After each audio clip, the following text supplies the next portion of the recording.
My parents cut me off years ago. Now they're trying to reconnect, and it's worse than ever. Living in my parents' house felt like walking on eggshells every single day. Growing up, I quickly learned that every little thing I did was under a microscope. My dad? The man had this weird obsession with control.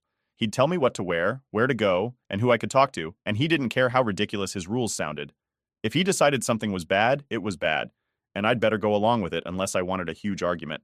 Or worse, punishment. Now, my mom, she's a whole other story. She wasn't exactly evil like him, but she might as well have been because she never stood up for me. Not once. Whatever my dad said, she just nodded along with it.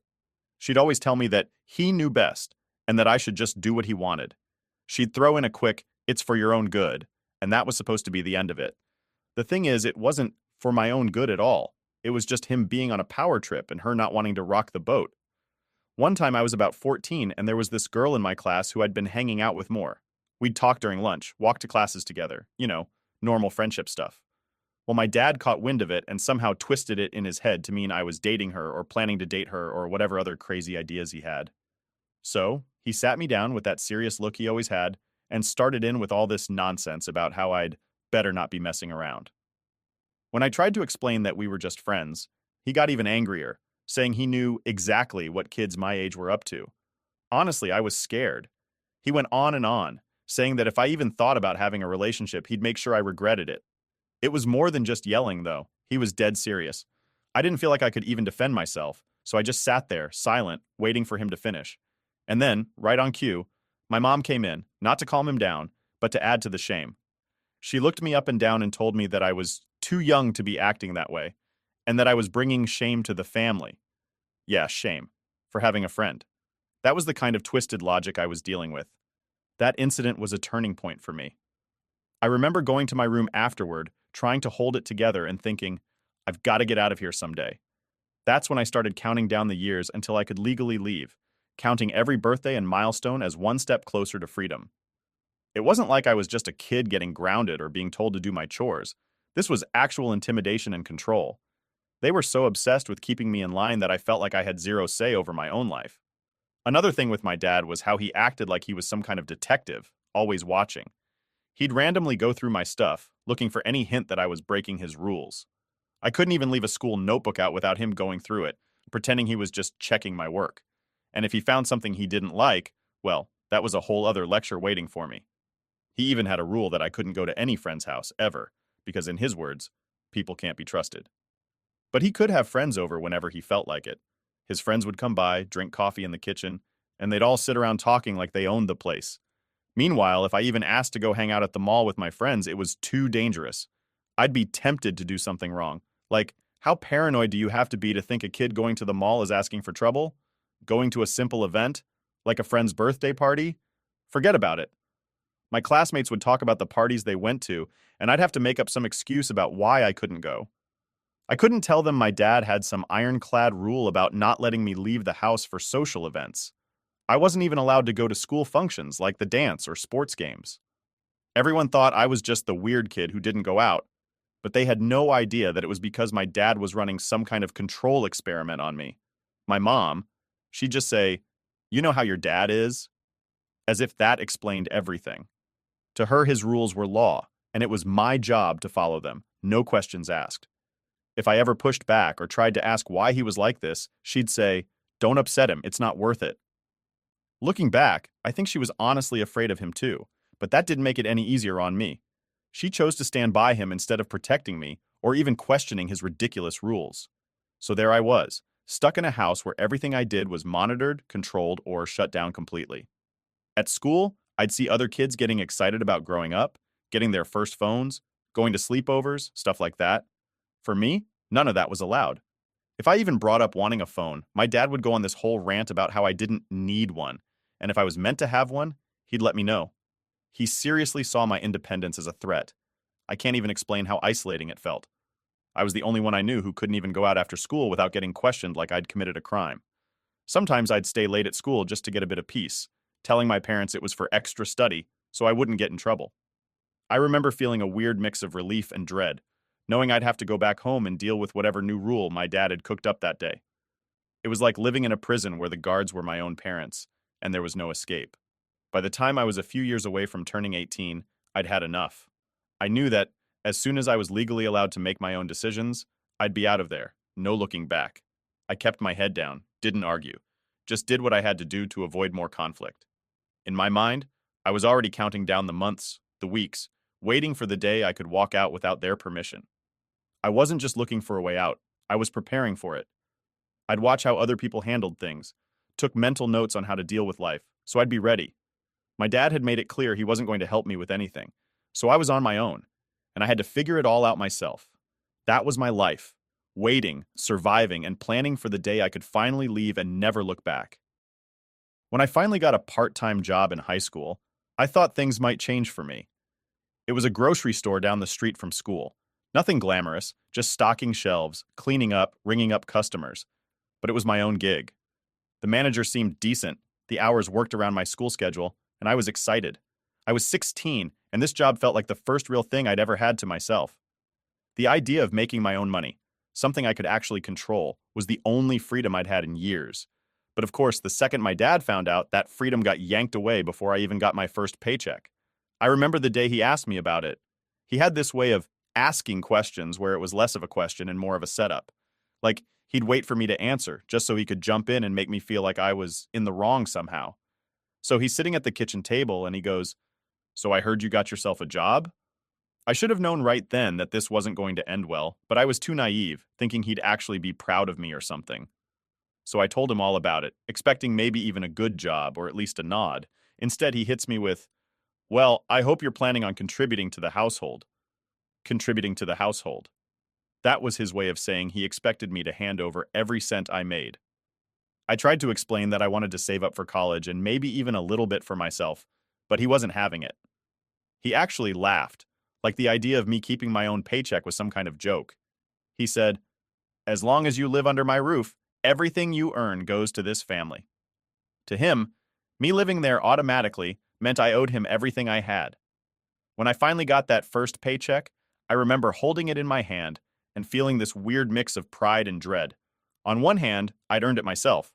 On the other, I knew it wasn't really mine. And sure enough, the minute I walked in the door, my dad was there, hand out, waiting to take it. No questions, no discussion, just an expectation that I'd fork it over. What was I going to do? I didn't want to end up on the street, so I handed it over. But man, I was angry. I worked hard, like really hard, and I was still being treated like a kid with no say in my life.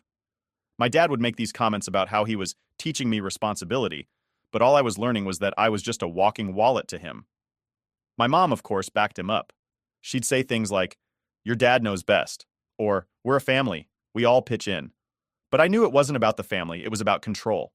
If they really cared about helping me or teaching me anything, they'd at least let me save something. But no, every cent went straight to them. I even tried asking if I could keep just a little, but my dad would shut me down, saying it was selfish to keep money when the family needed it. Needed it? They were fine. There were no emergencies, no special needs, just him taking my money for the sake of it. He even tried to make it seem like he was doing me a favor by letting me stay there while I worked. Like somehow living at home meant I owed him my entire paycheck.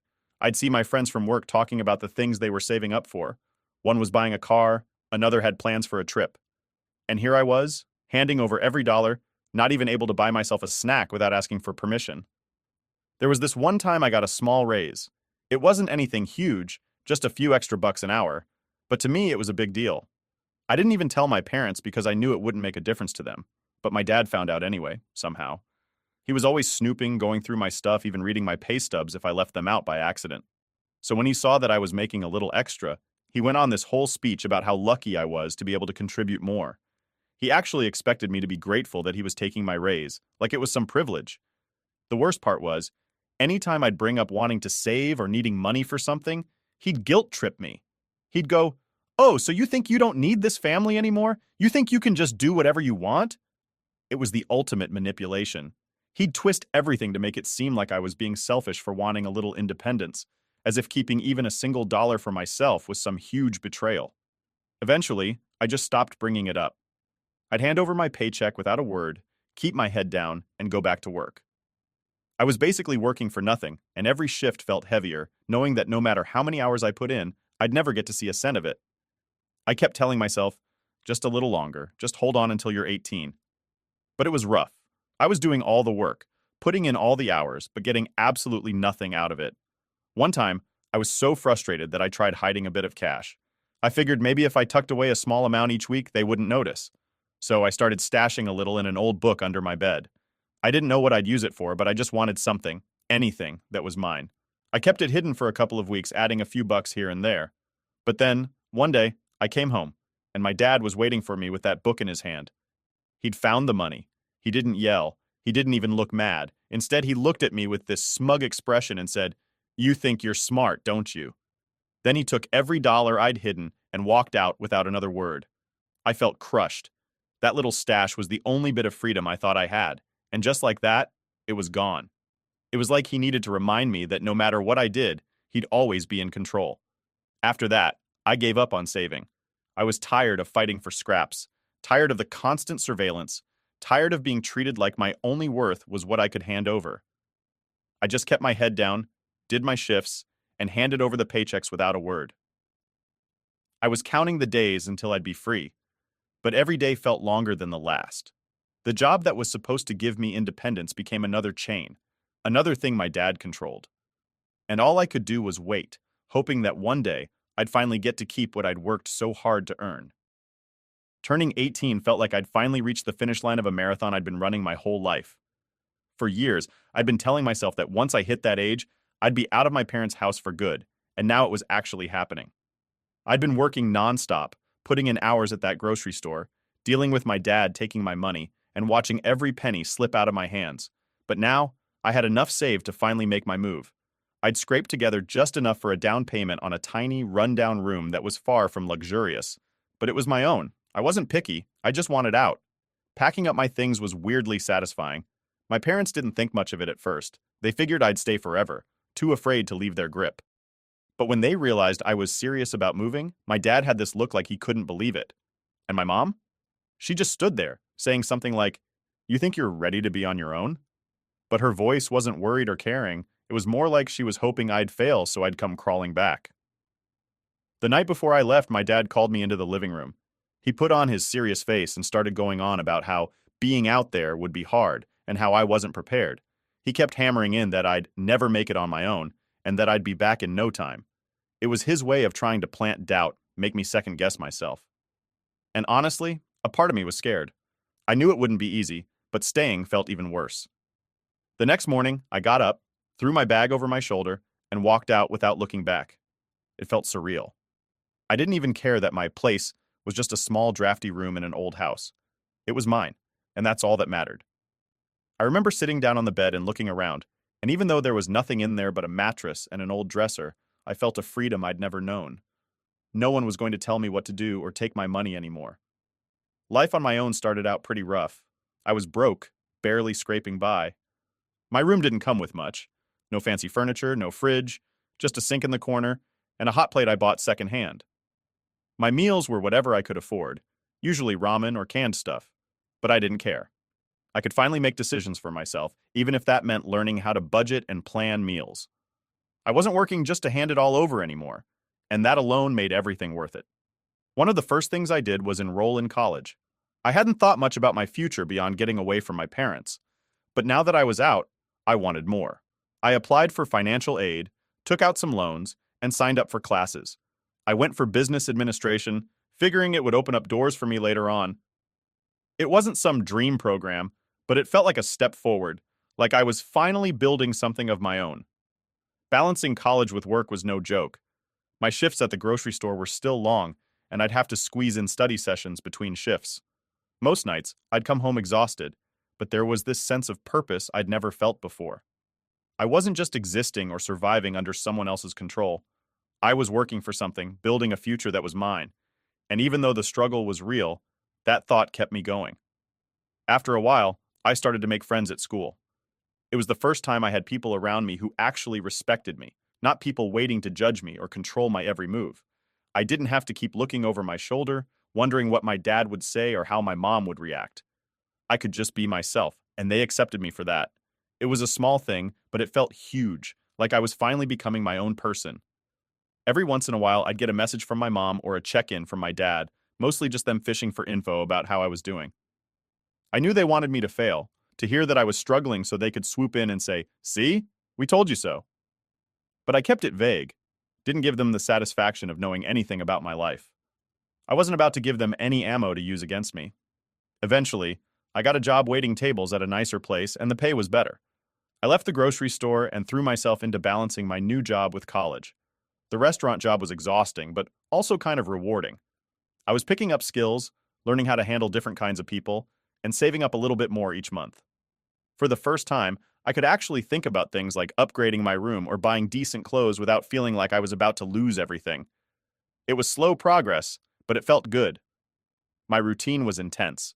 Classes in the morning, work in the afternoon, and studying late into the night. There were nights I'd crash into bed, barely able to keep my eyes open, but it felt like I was finally living. I didn't have anyone telling me what to do, and I was free to mess up, learn from it, and grow. I'd never had that freedom before, and I wasn't about to take it for granted. One day, after saving for months, I was able to move into a slightly better place. It was still nothing fancy, just a small studio, but it had a real kitchen, a bathroom, and enough space to fit a couch and a small table. When I moved in, it was like this weight lifted off my shoulders. I'd done this all by myself, and it was proof that I didn't need my parents' help or permission to survive. As time went on, I started doing better in my classes too. Without all the stress from my home life, I could actually focus, and my grades were decent. I never thought of myself as particularly smart, but I was determined, and that was enough to keep me going. I found myself actually enjoying some of the subjects like marketing and management. It was like my whole life had been on pause, and now I was finally pressing play. I'd go back to my tiny studio after a long day and feel proud, knowing I was making it on my own terms. It was far from easy, but I was living a life that was mine. No one was telling me where to go or what to do, and every little victory, like acing a test or saving up for a new piece of furniture, felt like a win. It was the life I dreamed about all those years, and I was finally living it. So, yeah, it was tough. Money was tight, and I was always exhausted, but I'd take that any day over living in my parents' house again.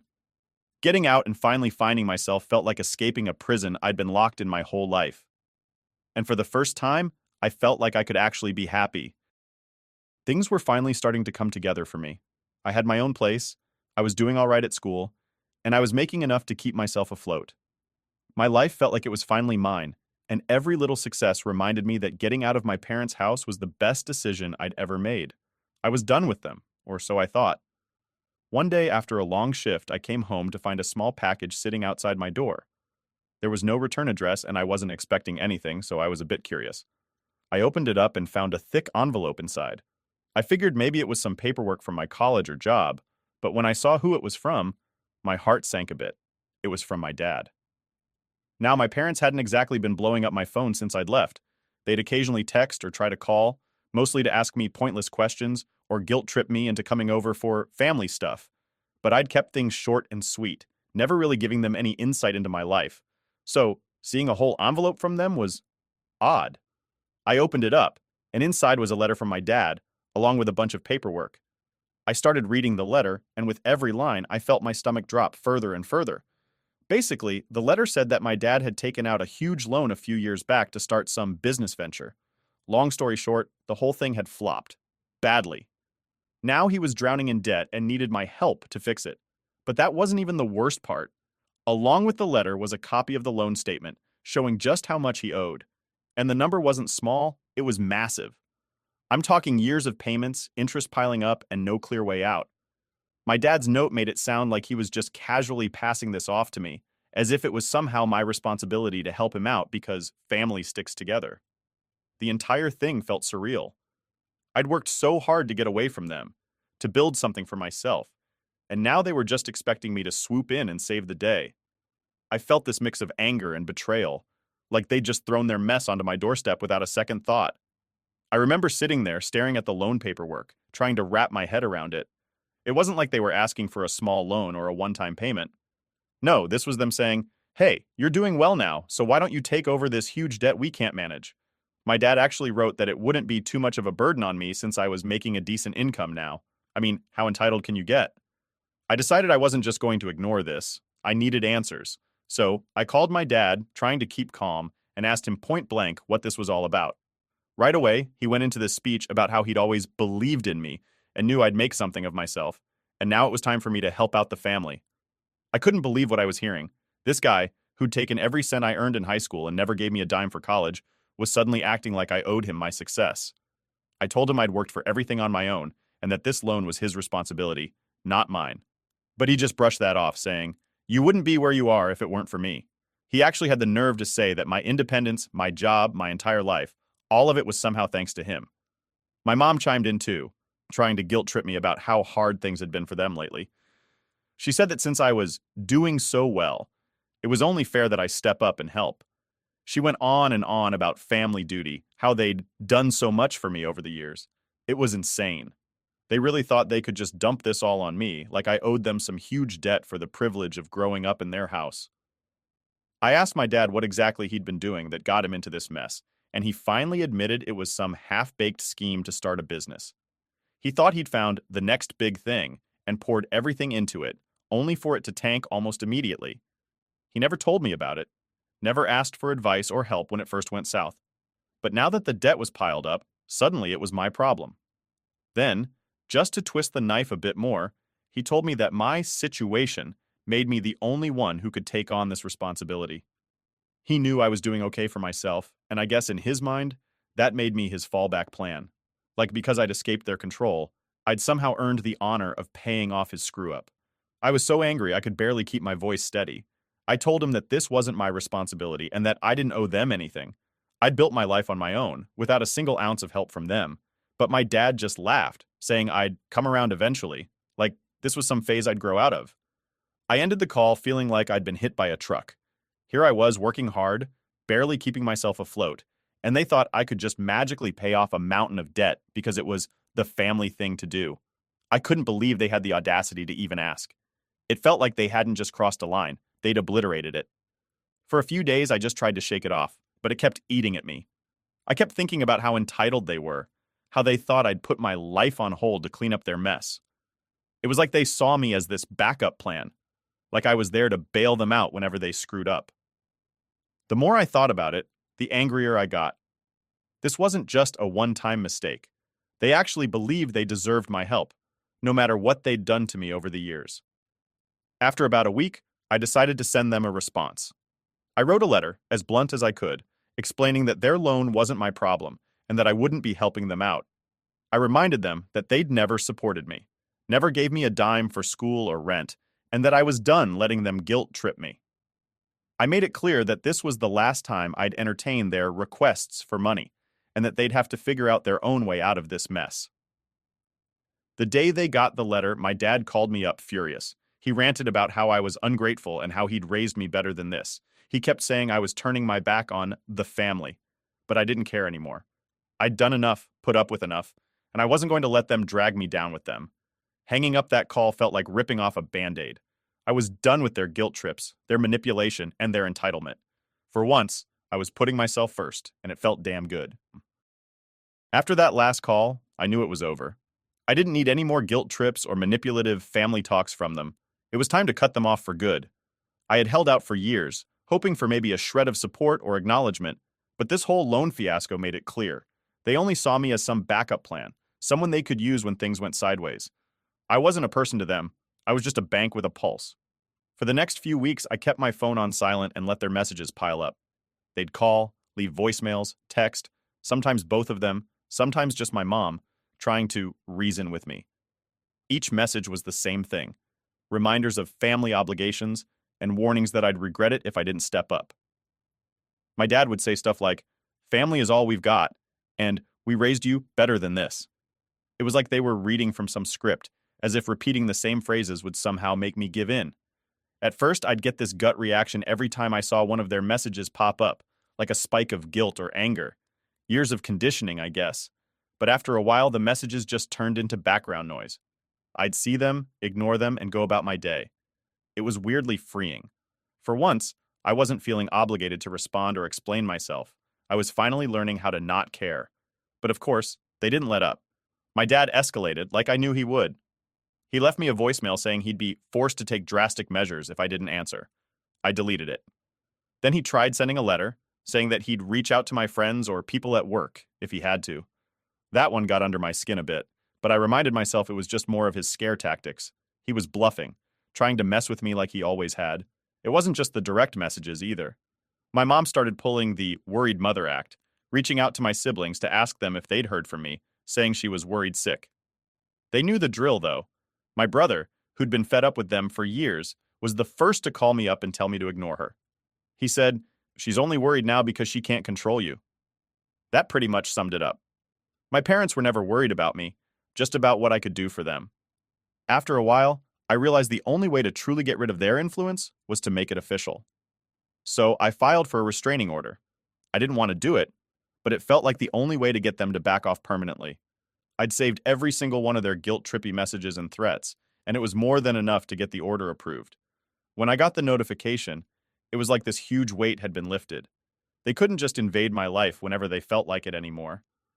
The fallout was interesting. My dad was furious, of course. The last message I got from him was him calling me ungrateful and saying I was turning my back on my own family. But I'd heard it all before. By this point, their words didn't hold any power over me. I'd spent my whole life being controlled, and now I was finally free of it. Going no contact was weird at first. I'd grown up so used to them constantly in my ear, constantly telling me what I could or couldn't do, that silence felt strange. But it was also the most peaceful silence I'd ever felt. For the first time, I wasn't living with that constant knot of anxiety in my stomach, waiting for the next shoe to drop, the next lecture, the next demand. I could actually focus on my own life without their shadow hanging over me. Little by little, I started finding more of myself too. Without my parents' constant interference, I could finally make my own choices without feeling guilty or second-guessing everything.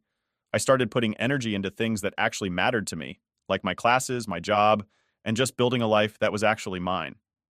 The freedom felt strange at first, almost like it was something I didn't quite know how to use. But day by day, I started to feel like a real person, not just some tool or resource for my parents to use. Of course, going no contact wasn't something everyone understood. I had friends who thought I was taking things too far, or who didn't quite get why I couldn't just make peace with my parents. They'd say things like, "But they're your family," or "Maybe they didn't mean it like that." I'd just nod and let them talk because they didn't know the half of it. Most people had no idea what it was like to live under a dictatorship disguised as a family, where every part of your life was up for grabs if it benefited them